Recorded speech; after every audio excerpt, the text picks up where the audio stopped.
Hello everyone, स्वागत है आपका अपने मैथ स्टडी चैनल में। तो यहाँ से है खोखला बेलन। तो जिस प्रकार से ठोस बेलन को पढ़े हैं उसी तरह से ये खोखला बेलन भी होता है। जैसे कि कोई पाइप, अब ये ठोस है, इसके ऊपर से यदि एक और बना दें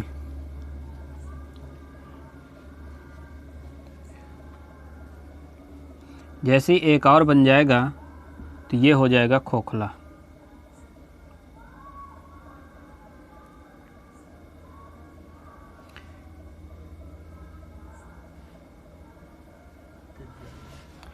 अब इस खोखले में ये होगा मटेरियल, जैसे पाइप की मोटाई हो गई ये, और जो मोटाई सहित बाहरी बेलन की त्रिज्या है उसको मान लेते हैं हम R1, और अंदर वाले गोले की त्रिज्या R2 मान लेते हैं। ऊंचाई दोनों में सेम होगी h,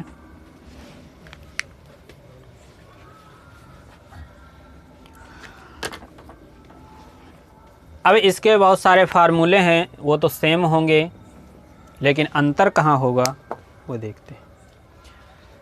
यदि बात किया जाए आयतन की, तो आयतन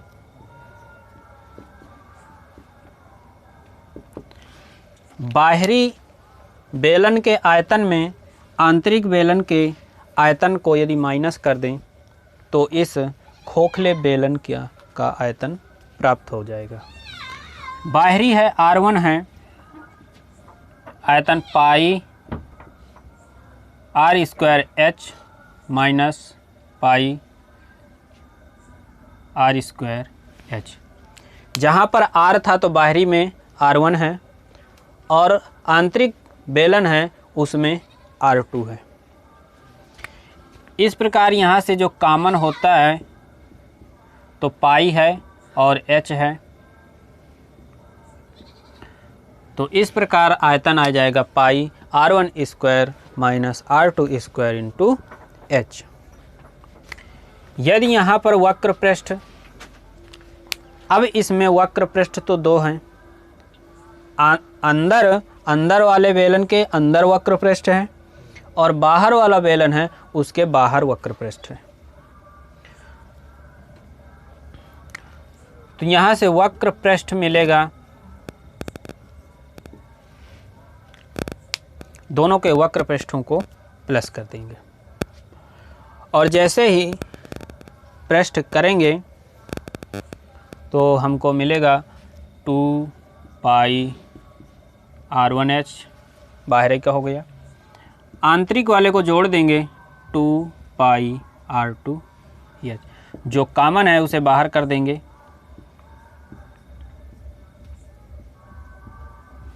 ये आ जाता है वक्र पृष्ठ। तो ये इस तरह से ये फार्मूले जनरेट होते हैं और इनको लर्न कर लेते हैं। अगला आता है इसमें से, ये वक्र पृष्ठ है, संपूर्ण पृष्ठ। संपूर्ण पृष्ठ में वक्र पृष्ठ तो रहेगा ही, लेकिन इसमें जो आधार है, ये जो रिंग शेप दिख रही है, ये ऊपर और नीचे रिंग शेप, इसका क्षेत्रफल और जुड़ जाएगा। ये रिंग शेप दो हैं और इसमें एक का निकाल लेते हैं और 2 से गुणा कर देंगे। जैसे बाहरी वृत्त का क्षेत्रफल में आंतरिक वृत्त के क्षेत्रफल को यदि घटा दें तो रिंग शेप क्षेत्रफल प्राप्त हो जाएगा। वक्र पृष्ठ इसी को रखो, R1 प्लस R2H प्लस, इसमें जुड़ेगा 2 हैं, 2 है,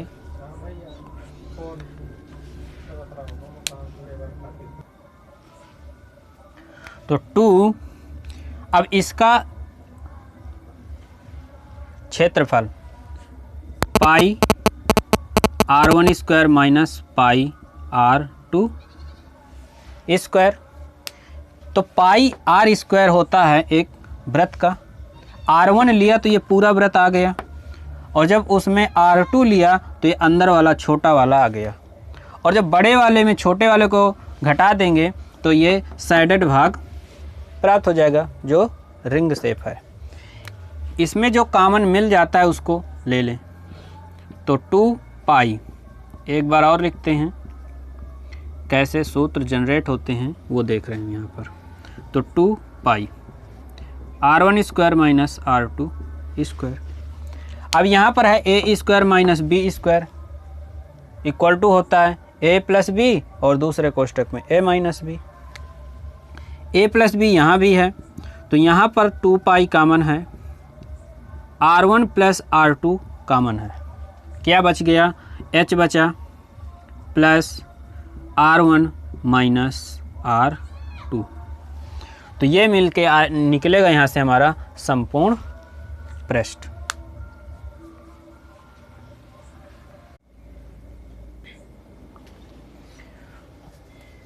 तो यह है गोला। गोला मीन्स यहाँ पर ये जो बना है तो ये मत समझना कि यह सर्किल है, वृत्त है। ये 3 डायमेंशनल है गोला, जैसे कि बॉल। इसमें से पहले चलते हैं वक्र पृष्ठ। इसका वक्र पृष्ठ ही संपूर्ण पृष्ठ होता है, इसलिए इसको कह देते हैं कि गोले का पृष्ठ। वक्र पृष्ठ और संपूर्ण पृष्ठ दोनों इसमें सेम होता है, इसलिए इसको कहते हैं गोले का पृष्ठ। तो बराबर क्या होगा इसके 4 पाई r स्क्वायर, जहाँ पर r गोले की त्रिज्या है। आयतन की बात करें तो 4/3 पाई r क्यूब। तो वक्र पृष्ठ हो गया, आयतन हो गया। अब यहाँ पर यदि अर्धगोला कर दें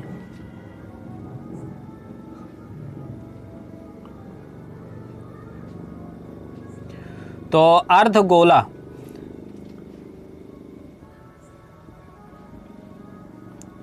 अर्धगोले का पृष्ठ। अब अर्धगोले में संपूर्ण पृष्ठ भी होगा और वक्र पृष्ठ भी होगा। जैसे इसको यहाँ से आधे से काट दें, आधे से काटने के बाद ये ऊपर वाला हिस्सा हम मिटा दें। अब ये बन गया अर्धगोला। अर्धगोले में 2 पृष्ठ हैं, एक वक्र और एक संपूर्ण। तो ऊपर वाला तो समतल होगा जो कि वृत्त के आकार का होगा, और नीचे वाला ये वक्र होगा। मान लेते हैं कि ये अंदर से खोखला नहीं है, ये ठोस गोला है। अर्धगोले का वक्र पृष्ठ। वक्र पृष्ठ तो संपूर्ण पृष्ठ का आधा हो जाएगा, 2 पाई r स्क्वायर। लेकिन यहाँ पर अर्धगोले का यदि संपूर्ण पृष्ठ देखें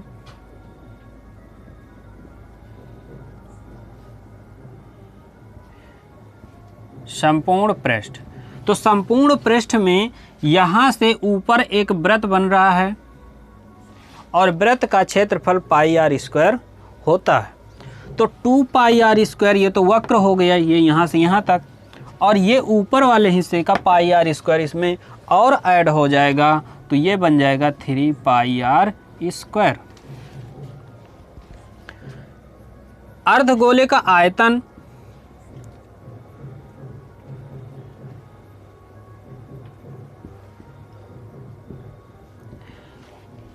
इस गोले का यानी कि संपूर्ण गोले के आयतन का आधा होगा। तो यहाँ है 4/3 पाई r क्यूब, तो अर्धगोले का तो 2/3 पाई r क्यूब होगा।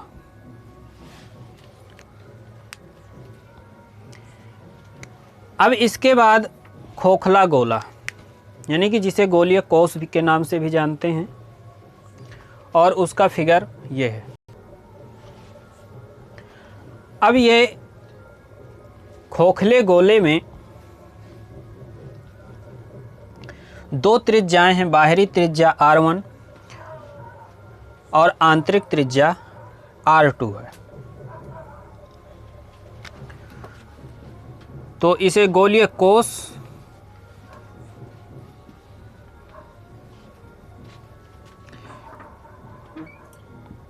का आयतन, अब इसके आयतन में क्या होगा कि बाहरी गोले का आयतन माइनस आंतरिक गोले का आयतन। तो पाई यहाँ से 4/3 पाई यहाँ तक तो कॉमन है, अंतर है R3। तो यहाँ पर जब घटाएंगे तो 4/3 पाई कॉमन मिलेगा, बाहरी में R1³ माइनस R2³, ये गोलीय कोश का आयतन होगा।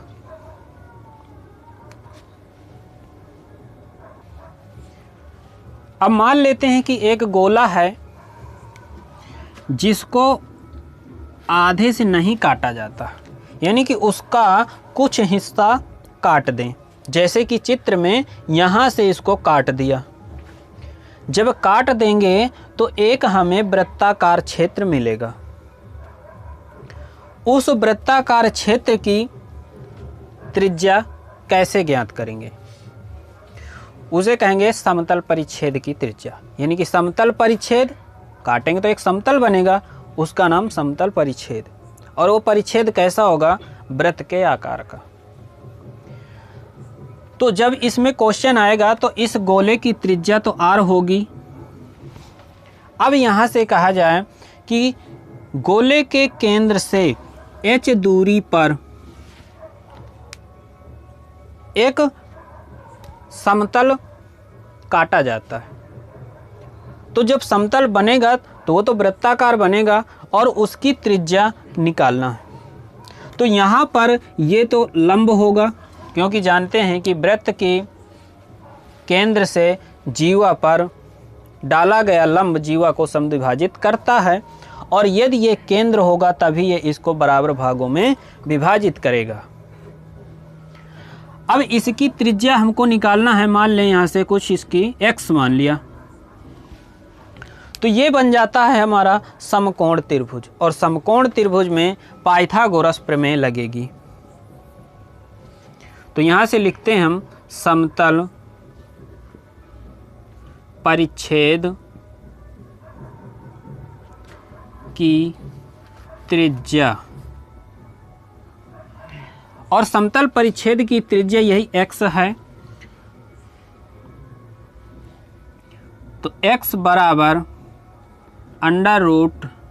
√r² माइनस h² हो जाएगी।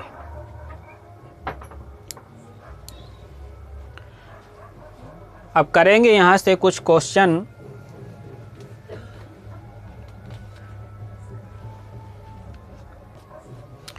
जैसे कि ये पहला क्वेश्चन है, 14 सेंटीमीटर व्यास वाले गोले का आयतन और पृष्ठ क्षेत्रफल ज्ञात कीजिए। इसका व्यास 14 है तो त्रिज्या 7 सेंटीमीटर हो जाएगी।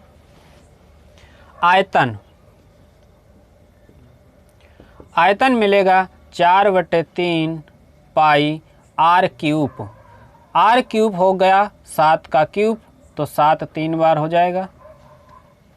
और यहाँ से ये पाई है, पाई का मान 22/7 होगा, तो यहीं पर रख सकते हैं हम 22/7। 1 7 कट जाएगा और इनका गुणा हो जाएगा 4/3 गुणा 22 गुणा 7 गुणा 7।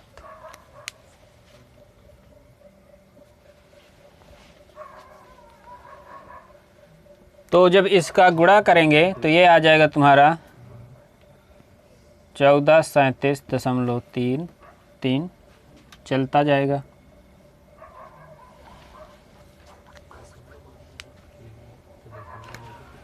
अब यहाँ पर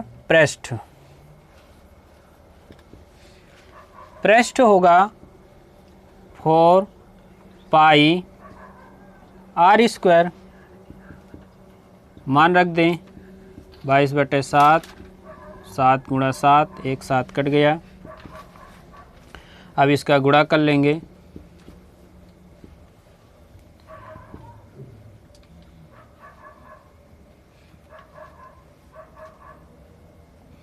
तो यहाँ से मिल जाएगा 616 सेंटीमीटर स्क्वायर।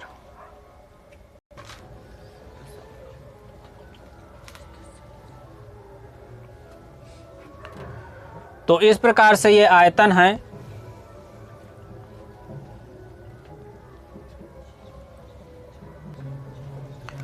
तो इसको सॉल्व करेंगे तो ये मिल जाएगा हमारा 61.33 चलता जाएगा, ये हो जाएगा सेंटीमीटर क्यूब।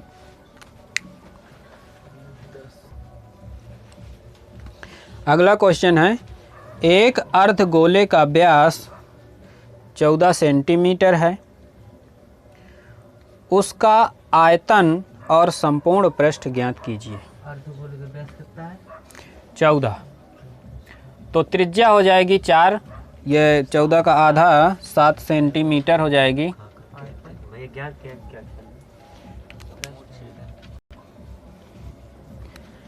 तो अर्धगोले का आयतन, अर्धगोले का आयतन होगा 2/3 पाई आर क्यूब। तो 7 7 3 बार, 1 7 कैंसिल हो गया, तो यहाँ से मिल जाएगा 44 गुणा 49/3।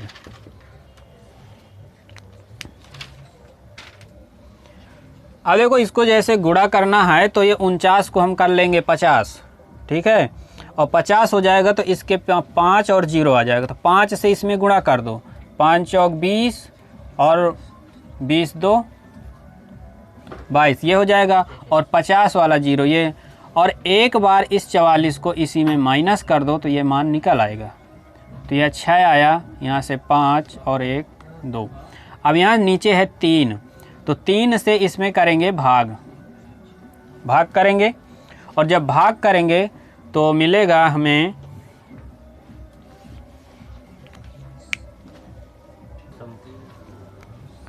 तो 3 1 आ जाएगा, और 26 3 और 24 और 2 तो 6 6 आ जाएगा यहाँ से, तो 6 7 1 बढ़ा देते हैं इसमें, सेंटीमीटर क्यूब।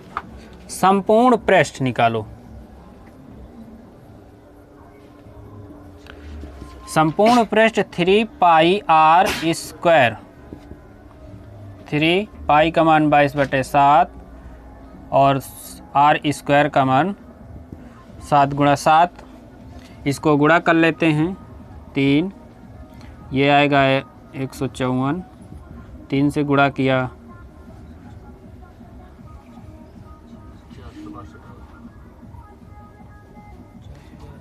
Centimetre square.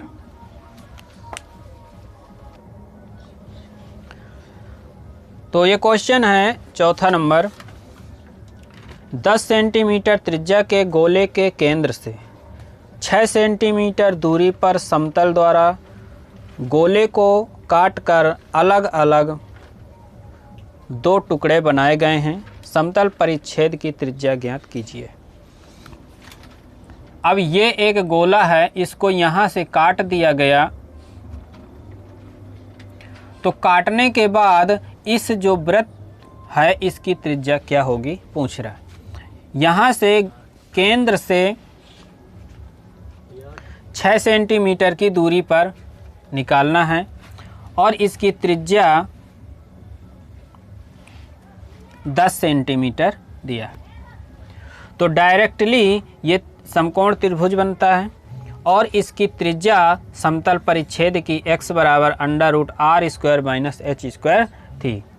तो r यानी कि 10 का स्क्वायर 100 और 6 का स्क्वायर 36।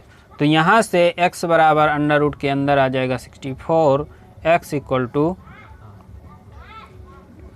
8 सेंटीमीटर समतल परिच्छेद की त्रिज्या होगी।